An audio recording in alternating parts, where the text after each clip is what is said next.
आदमी ने अपनी बीवी की 10 अरब डॉलर की दौलत हथियाने के लिए उसको बेलों से बांध दिया और एक सुनसान द्वीप पर छोड़कर नाव से निकल गया। लेकिन उसकी बीवी घबराई नहीं, उसने खुद को खोल लिया और जितने भी काम के औजार थे सब उठा लिए। असल में बीवी पहले ही नाव के साथ छेड़छाड़ कर चुकी थी। जैसे जैसे नाव दूर जाती गई, एक चट्टान से बंधी रस्सी कसती गई और स्पीड बोट एक झटके में टुकड़े टुकड़े हो गई। लेकिन आदमी मरा नहीं। उसकी बीवी, जो पहले एक तीरंदाज रह चुकी थी, शाखाओं और बेलों से एक साधारण धनुष बाण बना चुकी थी ताकि अपने पति को एक खास सरप्राइज दे सके। उधर आदमी तैरते तैरते किसी तरह किनारे आ पहुंचा और अपनी बीवी को ढूंढने लगा। तभी वो एक गुफा में जा घुसा। अचानक उसे कुछ आवाजें सुनाई दी और उसने देखा कि वहाँ कुछ आदिवासी थे। जिज्ञासा में उसने पीछे मुड़कर देखा तो वहाँ लटकी हुई खोपड़ियां थीं, जिससे उसे समझ आ गया कि ये आदिवासी नरभक्षी थे। डर के मारे वो जंगल की तरफ भागा। तभी उसे अपनी बीवी दिखी। वो कुछ कह पाता इससे पहले ही एक तीर आकर उसके पास एक पेड़ में ढंस गया। बीवी ने दोबारा धनुष ताना और तीर छोड़ दिया। आदमी झट से एक पेड़ के पीछे छुप गया। तभी उसकी बीवी एक पत्थर पर चढ़कर छलांग लगाकर आखिरी वार करने वाली थी कि आदमी ने पास पड़ा एक डंडा उठाकर वार रोक लिया और किसी तरह मौत से बच गया। जब तक उसकी बीवी वहां पहुंची, वो जंगल में गहराई तक भाग चुका था। अगले दिन आदमी चुपके से अपनी बीवी के पीछे पहुंचा और उसके सिर पर डंडा मारने के लिए झटका दिया। जैसे ही वो उसकी हालत देखने के लिए झुका, तभी एक फंदा ट्रिगर हो गया और वो उल्टा लटक गया। उसके चिल्लाने की आवाज से बीवी की आंख खुल गई, लेकिन तभी कुछ कदमों की आहट सुनाई। उसने तुरंत डंडा फेंका और भाग गई। उधर आदमी ने ऊपर देखा तो नरभक्षी उसकी तरफ दौड़ रहे थे। घबराहट में उसने हाथ पैर मारे और एक बेल को पकड़कर किसी तरह वहां से भाग निकला। उधर उसकी बीवी भी नरभक्षियों से बचते बचाते भाग रही थी, लेकिन गलती से उनके ठिकाने में जा पहुंची। जैसे ही वो चारों तरफ से घिरने वाली थी, एक बड़ी हथेली ने गुफा से निकलकर उसे अंदर खींच लिया। वो उसका पति था। उन दोनों के बीच की दुश्मनी वहीं खत्म हो गई और उन्होंने साथ मिलकर वहां से भागने का फैसला किया। लेकिन ज्यादा दूर जाने से पहले ही उन पर नरभक्षियों के तीर लगे, जिनमें बेहोश करने वाला जहर था। हालांकि नरभक्षियों के सरदार ने उन्हें खाने का इरादा नहीं किया। बीवी को एक खंभे से बांध दिया गया ताकि उसे अग्नि देवता को बलि चढ़ाया जा सके, जबकि आदमी को एक डोंगी में डालकर पानी के देवता को अर्पित करने के लिए छोड़ दिया गया। जल्द ही वो डोंगी एक जल प्रपात की ओर बढ़ने लगी। आदमी ने अपनी पूरी ताकत लगाई, एक चट्टान को पकड़कर किसी तरह खुद को बचा लिया। इसके बाद वो नरभक्षियों का भेष धरकर उनके बीच जा घुसा और सही मौके पर सरदार को जोर से गिरा दिया। उसने खंभे के चारों ओर जल रही आग को लात मारकर बुझाया, अपनी बीवी को वहां से निकाला और भाग निकला। दोनों ने एक ऊंची चट्टान से छलांग लगाई और नीचे पानी में गिर गए। आदमी ने अपनी बीवी को किनारे पर खींचा, एक डोंगी ढूंढी और आखिरकार उस सुनसान द्वीप से बचकर निकलने में कामयाब हो गया।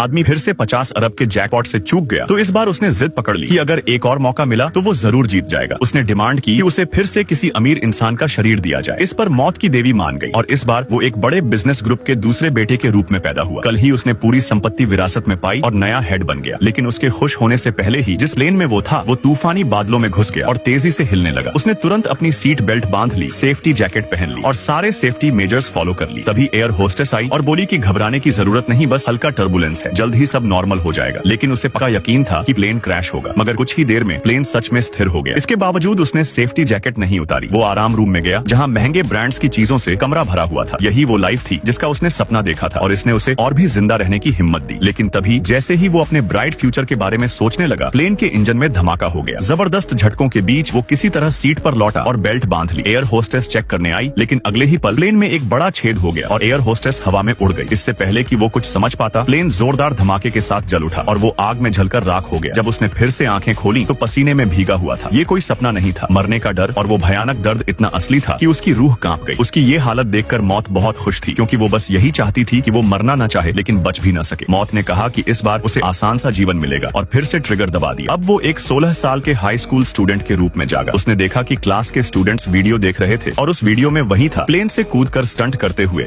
लेकिन यहाँ एक और बड़ा संकट था। उन्होंने यहाँ की एक भयानक जानवर को जगा दिया। ये सैबर टूथ टाइगर शिकारी भेड़िया से भी ज्यादा खतरनाक था। लेकिन रास्ते में ही अल्फा उसे रोकने खड़ा हो गया। भले ही अल्फा उसके सामने टिक नहीं सकता था, फिर भी वो बार बार खड़ा होकर उसे रोकने की कोशिश करता रहा। आखिरी पल में उसने अपने तीर कमान को कसकर पकड़ लिया। खतरा टलने के बाद अल्फा भी बेहोश हो गया। उसने उसे पुकारा, लेकिन वो कोई प्रतिक्रिया नहीं दे रहा था। उसने अल्फा को बर्फीली हवाओं से बचाया और अल्फा भी उसके साथ चलता रहा। आखिरकार उसे रास्ते का एक छूटा हुआ निशान मिला, लेकिन उसकी चोटें भी और गंभीर हो गईं। अब उनके पास बस एक दूसरे का सहारा था। रात को वो बर्फीली जमीन पर ही सो गए। जैसे जैसे ठंड बढ़ती गई, अल्फा आखिरकार टिक नहीं सका और गिर पड़ा। उसकी हालत बहुत खराब थी और तुरंत इलाज का कोई साधन नहीं था। उसने उसे हिम्मत देने की कोशिश की, लेकिन अल्फा में अब कोई ताकत नहीं बची थी। तब उसने उसे अपनी बाहों में उठाया और चलना जारी रखा, लेकिन आखिरकार वो भी गिर पड़ा। बेहोशी में उसने अपने माता पिता का सपना देखा, जो उसका घर लौटने का इंतजार कर रहे थे। इस सपने ने उसे फिर से हिम्मत दी और वो अचानक जाग गया। उसने अल्फा को अपनी गोद में उठाया और आगे बढ़ता रहा। दिल में बसे उम्मीद ने उसे जीवित रखा, लेकिन अगर उन्हें जीवित रहना था तो सफर जारी रखना ही था। और आखिरकार उसने अपने कबीले को देख लिया। अल्फा अब ज्यादा देर तक टिक नहीं सकता था, लेकिन उसने अपने कदम बढ़ाए। जब वो गांव पहुंचा तो सबको यकीन ही नहीं हुआ। अल्फा जिंदा था, लेकिन गहरी चोटों के कारण कुछ कदम चलने के बाद फिर गिर पड़ा। उसने अपना हाथ बढ़ाया। उसके पिता ने भावुक होकर उसका चेहरा छुआ और उसकी माँ रोते हुए उसके पास आई। किसी ने नहीं सोचा था कि वो जिंदा लौटेगा। बेहोशी में भी उसने अल्फा की ओर इशारा किया और अपने पिता से उसे बचाने की विनती की। बिना अल्फा के साथ वो दुश्मनों से नहीं लड़ पाता। जब उसने होश में आया तो उसकी पहली नजर अल्फा पर पड़ी। वो शांति से पड़ा था, पूरी तरह ठीक नहीं हुआ था, लेकिन प्रधान पुजारी ने अल्फा के पेट पर हाथ रखा, जैसे कि वो कुछ महसूस कर रही हो। कुछ देर बाद अल्फा ने कई छोटे प्यारे भेड़िया जन्म दिए। लड़ाई के दौरान वो गर्भवती थी। उसने उसे प्यार से सहलाया और उसका आभार जताया कि उसने अपनी जान की बाजी लगाकर उसकी रक्षा की। कुछ ही समय में वो छोटे भेड़िए बड़े हो गए। वो कबीले में पले बढ़े और उसने हमेशा उनका साथ दिया। सालों बाद कबीले के शिकारी जब भी शिकार के लिए निकलते, उनके साथ हमेशा एक साथी होता, ये भेड़िए। इस वजह से उनका कबीला सबसे ताकतवर बन गया। समय के साथ इन भेड़ियों ने अलग अलग क्षमताएं विकसित कर ली। कुछ ने मालिकों के लिए भेड़ों की रखवाली शुरू की, कुछ ने शिकार में मदद की और कुछ ने बर्फीले इलाकों में स्लेज खींचे। अल्फा ही कुत्तों का सबसे पहला पूर्वज था और उसकी वफादारी पीढ़ी दर पीढ़ी आगे बढ़ती रही।